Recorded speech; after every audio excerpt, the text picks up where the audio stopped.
Hello friends, चॅनलमध्ये पुन्हा एकदा तुमचं खूप खूप स्वागत. चॅनलला सबस्क्राईब केलं नसेल तर लगेच करा, म्हणजे माझे नवनवीन रिव्ह्यूज तुमच्यापर्यंत पोहोचत राहतील आणि हो, मला मोटिवेशन देखील मिळत राहील सो दॅट मी नवनवीन रिव्ह्यूज तुमच्यापर्यंत पोहोचवत राहीन. आणि हो, बेल आयकॉनवर पण क्लिक करा म्हणजे तुम्हाला नोटिफिकेशन्स देखील मिळत राहतील. सो आज मी बोलणार आहे आश्रम ह्या वेब सिरीजच्या पार्ट 3 च्या पार्ट 2 बद्दल. येस, थोडंसं कॉम्प्लिकेट वाटतंय, बट हा जो आहे हा पार्ट जो सीझन 3 आहे त्याचा पार्ट 2 आहे. पार्ट 1 ऑलरेडी रिलीज झाला होता आणि आता पार्ट 2 रिलीज केला गेलाय, जो अवेलेबल आहे MX प्लेअर ह्या OTT प्लॅटफॉर्मवर, जो आता आहे Amazon प्राईम व्हिडिओ याच्या अंडर. सो वेळ न घालवता आपण पटकन रिव्ह्यूला सुरुवात करूया. असं बोलूया ह्या वेब सिरीजच्या कथेबद्दल. सो बेसिकली जसं मी सुरुवातीला म्हटलं, ही ऍक्च्युली आत्ता आली आहे, ती ह्या एक पार्ट आहे. सो बेसिकली ही टोटल वेब सिरीज जी आहे ही 3 सीझन्स आहेत प्रॉपर, आणि त्यातला 3rd सीझनचा हा पार्ट 2 रिलीज झालाय, ज्याच्यामध्ये अगेन कंटिन्युएशन ऑफ स्टोरी आहे. सो जर का ओव्हरऑल मला स्टोरी बद्दल बोलायचं झालं तर ही जी स्टोरी आहे ही आपल्या समाजात किंवा आपल्या भारत देशात असे जे बाबा आहेत किंवा जे what do you call it, जे समाज प्रबोधन करतात असं दाखवतात किंवा धर्माबद्दल बोलतात, गुरु बनण्याचा प्रयत्न करतात, असे जे अनेक बाबा आहेत. आणि हो, ते बाबा याच्यामुळे आहेत कारण त्यांना तसं फॉलोईंगही आहे, तसे त्यांचे लोक त्यांना फॉलो करतात, तिथे जाऊन गर्दी करतात. अनेक न्यूज आपण बघतो जिथे अननेसेसरी खूप गर्दी केली जाते, लोकांची चेंगराचेंगरी होते, लोकांचा जीव जातो. बट येस, हे बाबा एक्झिस्ट करतात आणि म्हणजे आपल्याकडे काही ऑप्शन नाहीये just to accept them that they are there, कारण लोक त्यांना फॉलो करतात. सो ह्या स्टोरी बद्दल जर बोलायचं झालं तर ह्याच अनुषंगाने ही स्टोरी आहे की समाजात असणारा तो एक बाबा निराला, जो ऑलरेडी आय थिंक एका ट्रू इन्सिडेंटवरनं इन्स्पायर्ड आहे. And you know what I am talking about. तर हे ऑलरेडी भारतात गाजलेलं खूप मोठं प्रकरण आहे आणि त्याच्यावरनंच इन्स्पायर्ड ही स्टोरी आहे. आणि ते आपल्याला दाखवलं गेलंय की हे जे देव धर्म आणि ह्याच्यामध्ये लोकांना गुंतवून सरफेस लेवलला ठेवतात, पण यांचं ऍक्च्युअल इंटेन्शन काय असतं तर यांना स्वतःचा एक बॅकग्राऊंड मध्ये एक वेगळाच इलिगल असा बिझनेस चालवायचा असतो. मग त्यात ड्रग पेडलिंग आलं, अनेक पॉलिटिशियन म्हणजे पॉलिटिक्सही याचा पार्ट डेफिनेटली असतो. यांना अनेक पद्धतीने यूज केलं जातं कारण एवढं मोठं फॉलोइंग असल्यानंतर लोकांना इन्फ्लुएन्स करण्यासाठी म्हणून यांना यूज केलं जातं. त्यानंतर human trafficking is one aspect to it. आणि त्यानंतर ऑब्व्हियसली यांच्या अख्ख्या टोळीमध्ये ज्या मुली म्हणा किंवा ज्या स्त्रिया काम करत असतात त्यांच्या बरोबर गैरवर्तन करणे, त्यांच्या म्हणजे त्यांचा in a way, sorry for my language, पण त्यांचा फायदा घेणं किंवा त्यांना इलट्रीट करणे, हे सगळं एक मास्क घालून हे बाबा म्हणा किंवा हे गुरु म्हणा, whatever you want to call them, हे करत असतात. आणि हे अनेक इन्स्टन्सेस मधनं आपल्या समोर आलेलं आहे आणि त्याबद्दलच ह्या अख्ख्या वेब सिरीज मध्ये सांगितलं गेलंय. तुम्ही जर का आधीचे पार्ट पाहिले नसतील तर डेफिनेटली पाहू शकता. ओनली वन वॉर्निंग इज, याच्यामध्ये अनेक बोल्ड सिक्वेन्सेस देखील आहेत. सो इफ यू थिंकिंग की फॅमिली बरोबर बघण्याचं, सो आय वुड ऍडवाइज एकांतात तुम्ही डेफिनेटली ही वेब सिरीज पाहू शकता. ह्या वेब सिरीज मधल्या जर का कॅरेक्टर्स बद्दल बोलायचं झालं ना तर बॉबी देओल हा आपल्याला लीड रोल म्हणजे बाबा निराला ह्या भूमिकेत आपल्याला दिसतो. आणि ऑनेस्टली त्याने ही भूमिका अत्यंत उत्तमरित्या केली आहे. म्हणजे तो चपखल ह्या रोलच्या ते म्हणतात ना स्किन मध्ये गेलाय असं म्हणायला हरकत नाही. अँड इन अ वे त्याचा हा एक कमबॅक रोल देखील होता. म्हणजे जेव्हा लोकांनी आश्रम ही वेब सिरीज पाहिली किंवा ह्या रोलमध्ये जेव्हा बॉबी देओलला पाहिलं तर लोक ऑलरेडी सरप्राईज होते की बॉबी देओल असंही कॅरेक्टर करू शकतो किंवा हेही असाही रोल करू शकतो. And it was totally surprising. त्याने थ्रू आउट ह्या कॅरेक्टरसाठी एक टेम्परामेंट मेंटेन केलंय आणि जे मला अतिशय लक्षात राहतं किंवा मला आवडलंय त्याचं जे 2 फेस आहेत तेही त्याने अतिशय उत्तमरित्या पोर्ट्रे केलेत स्क्रीनवरती. आणि ह्या वेबसिरीजने त्याने कमबॅक केल्याने ऑब्व्हियसली अॅनिमल मध्ये त्याने काय धुमाकूळ घातलाय हे आपण सगळ्यांनीच पाहिलं. आणि त्यानंतर I think Bobby Deol is going nonstop film after film. So ह्या वेब सिरीजने त्याला एक कमबॅक दिला आणि त्याने obviously because of his potential त्याने हे खूप उत्तमरित्या हे कॅरेक्टर प्ले केलंय ह्या वेब सिरीजमध्ये. सो बॉबी देओलचं हे काम खूप उत्तम आहे या वेब सिरीजमध्ये. त्यानंतर आपल्याला ह्या वेब सिरीज मध्ये दिसतो चंदन रॉय, जो भोपा नावाच्या भूमिकेमध्ये आहे आणि जो ऑफकोर्स बॉबी देओलचा एक अतिशय जवळचा मित्र म्हणा, त्याचा एक पार्टनर आहे. त्याचे जे हे सगळे इलिगल धंदे आहेत ते जे फ्रंट फेसिंग असतं, जे डील करणं असतं, हे सगळं भोपा सिंग सांभाळतो.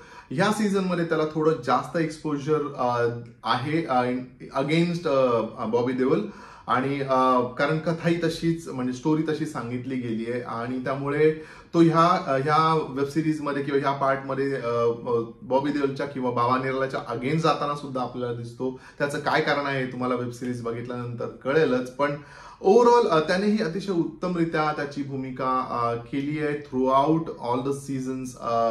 आणि I think this is one actor with great potential आणि त्याने ते अतिशय उत्तमरित्या स्क्रीनवर पोर्ट्रे केलंय. आदिती पोहनकर ही पम्मी ह्या रोलमध्ये आपल्याला ह्या वेब सिरीज मध्ये दिसते आणि सीझन 3 जो आहे ना तो बराचसा ह्या कॅरेक्टर भोवती, पम्मी ह्या कॅरेक्टरच्या अवतीभोवती आहे. आणि ऑफकोर्स ह्या पर्टिक्युलर पार्ट मध्ये किंवा ह्या पार्ट 2 मध्ये तिला जास्त एक्सपोजर आहे आणि इट्स अ रिव्हेंज ड्रामा, म्हणजे जी ऑलरेडी ती एका गोष्टीमध्ये अडकलेली असते, त्यातनं बाबा निराला तिला बाहेर काढतो, बट डेफिनेटली तिला स्वतःचा रिव्हेंज घ्यायचा असतो आणि त्यासाठी ती काय ट्रिक्स आणि स्ट्रॅटेजीज यूज करते. ऑनेस्टली ह्या ज्या ट्रिक्स यूज केल्या गेल्या these are not the new tricks, आणि मी काय म्हणतोय ते तुम्हाला वेब सिरीज पाहिल्यानंतर कळेल, पण तिचंही कॅरेक्टर तिने थ्रू आउट दिस वेब सिरीज खूप उत्तमरित्या प्ले केलंय. अनेक बोल्ड सिक्वेन्सेस आहेत जे ह्या आदिती पोहनकरने केलेत आणि उत्तमरित्या तिचा रोल साकारायचा तिने प्रयत्न केलाय. So she is one of the main character in this web series. So ह्या व्यतिरिक्त अनेक असे कॅरेक्टर्स आहेत जे या वेब सिरीज मध्ये आपल्याला दिसतात, त्यांचे परफॉर्मन्सेस आपल्याला लक्षात राहतात and everybody has tried to deliver their best performance in this web series. आता बोलूया या वेब सिरीजच्या लेखनाबद्दल.